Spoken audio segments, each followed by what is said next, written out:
My Chinese father said, back in 1972, I bought my first condominium. I thought I was hot stuff. I had saved some money. I bought this condominium. I paid $30,000 for it, and I sold it for $48,000. I made $18,000. I thought I was King Tut. So I took that $18,000. I went and bought 3 more condominiums. And I bought them for $20,000 and sold them for $48,000. I was making about $90,000. Meanwhile, I was working for Xerox. And at Xerox, I was being paid $30,000 a year. The main reason I worked for Xerox was I needed the bank to loan me the money. So here's my job. It's paying me $30,000 a month, and over here I'm making $90,000. When my sales manager told me he was going to fire me, I said, don't do me any favors. Because I can make more money in this column here. So then my Chinese father then laughed at me. He says, you're so typical Japanese. He says, you Japanese are terrible. He says, you guys pay retail. Chinese never pay retail. He said, in Hawaii, he says, here they are, a house is worth $100,000. The Japanese come in, they pay $300,000 for it. He says, you guys are not too bright. He says, don't ever pay retail. So Michael's father then taught me to do this. He says, this is the next rule. Those of you want to write it down. This is rule number 3, the secret of the rich.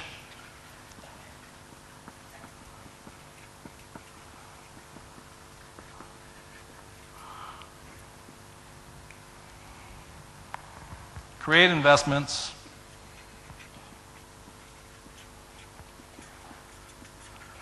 Don't buy them. And this thing here then accelerated my wealth pretty much, because I wasn't buying anything, I was just creating them. So I'll give you an example of couple of very simple deals that anybody can do. Is back in 1992, America was in a terrible recession. The bank called me up and says, we got 5 houses. Would you buy them for us? It's for how much? I said, we'll sell them to you at a discount. I said, oh, very good. He says, for $5,000 down per house, over $25,000, I could buy all 5 houses.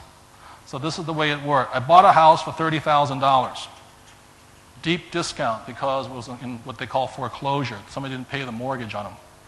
I immediately marked the thing up to $60,000 and sell it. At that point, I sell it to the guy they took it from, too.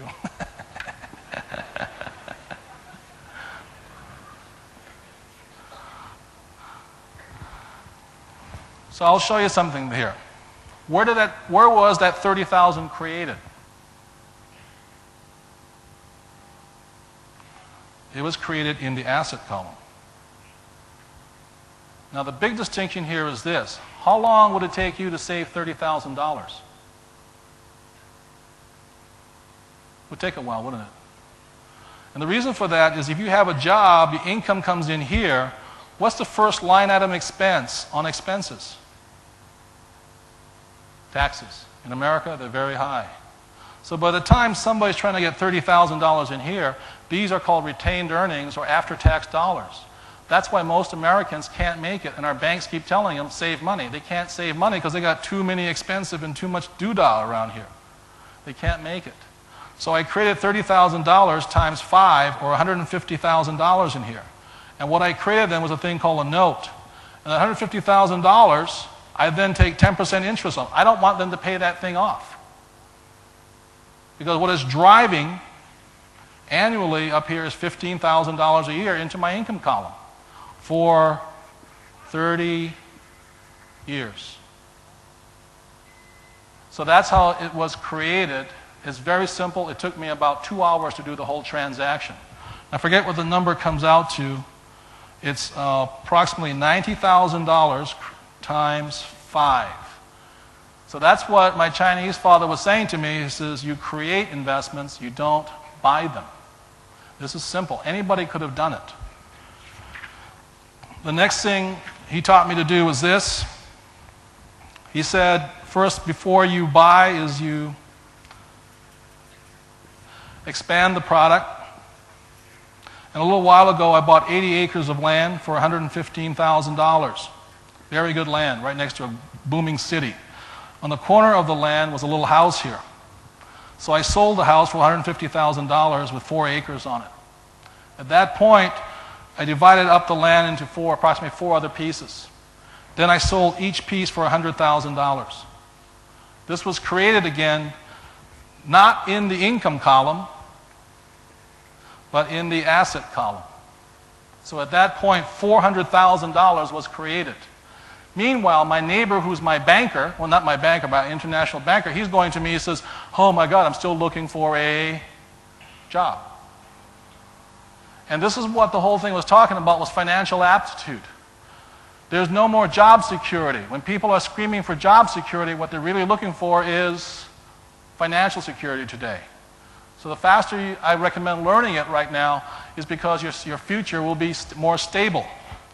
The last deal I did, and this, for those of you who like the stock market, there's a thing called IPOs. IPOs are initial public offerings when you take a stock public. Stock comes out, it goes out at $101.50. Now, it chugs along here. This is where the fundamental trader, technical traders pick it up, and you're kind of hoping it goes to $5 a share. If a mutual fund picks it up, it'll then go to $20 a share. And this is where the broad American public picks up their product. They pick it up in the form of a mutual fund paying full retail for it. It violates my Chinese father's bones. And what he taught me instead to do was pick it up in this area here. And so what I began doing under his tutelage was you have 5 founders. You create 5 million shares. Price per share, 0 at that moment. You take it to stage 1, you take it up to 10 cents per share. 5 million shares, now there's now 500,000, I think it's 500, didn't do well in math. So that's stage 1. By the time it gets to stage 2, this is where my friends come in.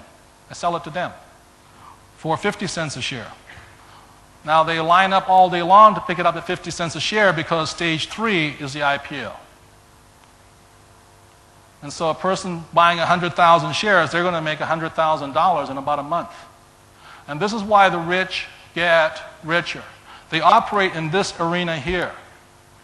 Right now I'm bringing out a casino stock and a oil and gas company. This is where it's made at very high rates of speed, and then the public picks it up out of here. The other part, for those of you who understand the stock market, everybody gets really upset about a thing called insider trading. It's illegal over here, it's perfectly legal over here.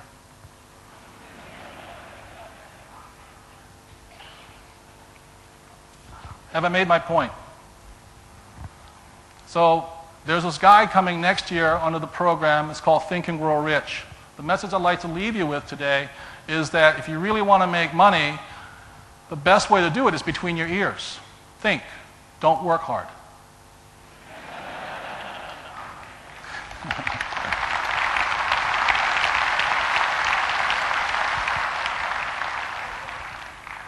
So, as I close, there's a question I'm going to ask you all today.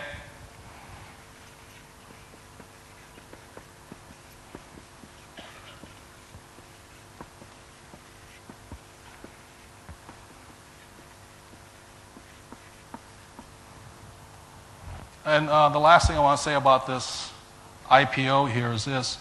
I know most of my middle class friends, they worry about money. I don't worry about money, I get excited.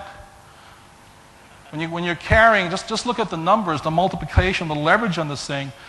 If I have 1 million shares, which cost me 0, and by the time it hits the IPO, it's worth $1.50, I've made $1.5 million. It hits $5 a share, and we're doing stock splits inside here. We're getting the money back at rapid rates of speed. It comes up here, we make $5 million. Because instead of being worried about money, I get excited about it. It's not hard to do, but they don't teach us in school because they want to teach you to work hard.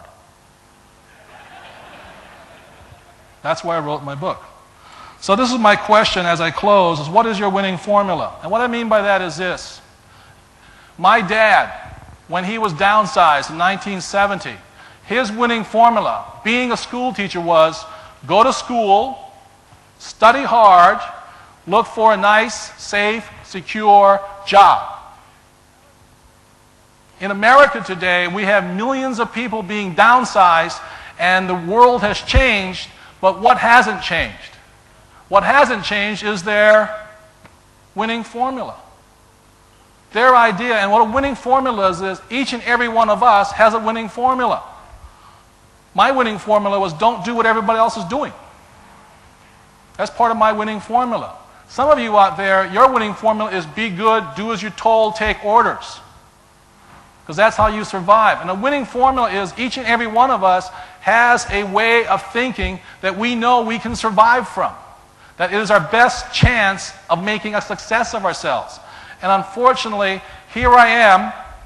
I'm showing you some of these things here. This whole process takes 3 months. Puts $2 or $3 million in my pocket. What blocks most people from this thing called achievement is not that they don't want to achieve, is they're not willing to let go of their winning formula. Some of you will still go home and go back to work. You got to look at your formula. Is the formula like a recipe? Is it delivering all the money, happiness, fun, excitement you want? Or is your formula obsolete? The saddest thing about my dad, I didn't realize until after he died, about 1992, was he couldn't change his winning formula. Does that make any sense, you guys here?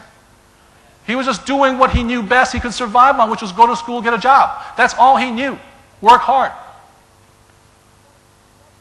And if you want to be successful today, you've got to be willing to change your winning formula.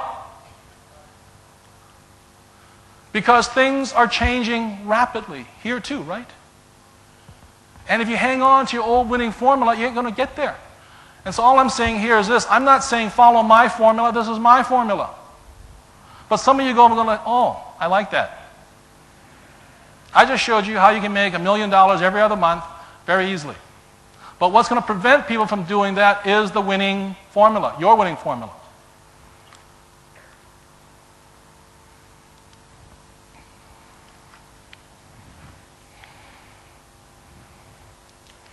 So what happens is, I show you guys this, some of you will go home, they'll say, oh, look at this.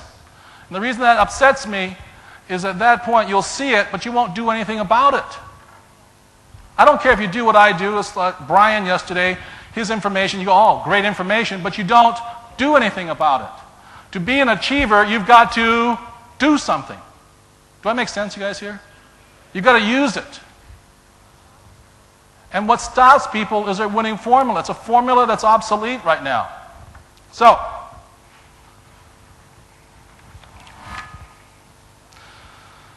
one of the things I talk about in other company, and it's a risk, is that there were people like Buddha, Jesus, Muhammad, and those guys, and what they were great teachers. Now, the problem with life is, after the teachers come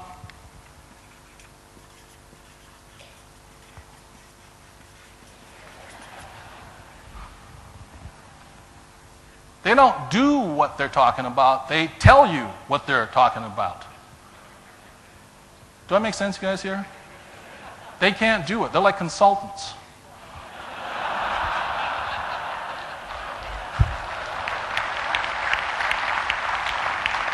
One of the definitions of consultants I heard was this. A consultant is somebody who can tell you how to have, in 75 different ways, the most erotic sex possible. They can tell you how to do it. But they can't find anybody to do it with.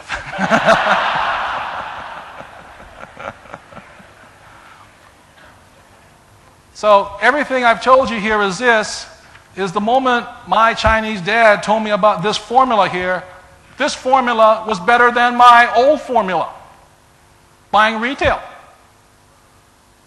Do you get what I'm saying?